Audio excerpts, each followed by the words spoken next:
Hello respected people, and welcome back to our Respected Minister channel. Let's start today's discussion. David Pocock tweet.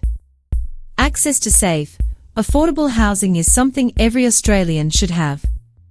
Encouraging comments from new Housing Minister Clare O'Neil about the potential for more action and ambition from Gov, as this crisis demands. Disclaimer: the views expressed in this video are based on public tweets and do not necessarily reflect verified facts. Viewers are encouraged to seek information from reliable news sources. Paul Fimignari. I can already tell you what will happen as soon as government gets involved.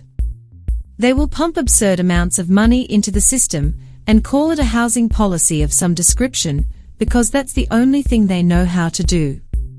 That will push up demand and the price of land, materials, new home builds and trade rates. I'm sure you and Claire have extensive knowledge in developing land and building homes. Ex-carpenters, bricklayers or builders, I'm sure.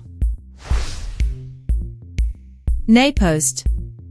You along with Labour and the Greens voted for the abolition of the ABCC that offer some control over the CFMEU.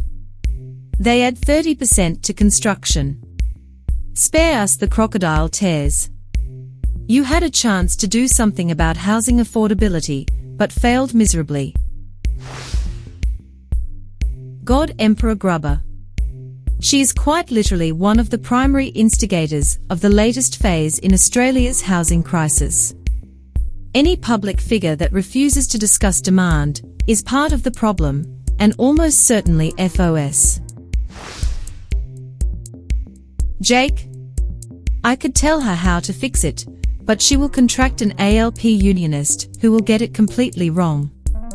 Labour will never be told they got it wrong. That's why they don't contract people who know what they are on about.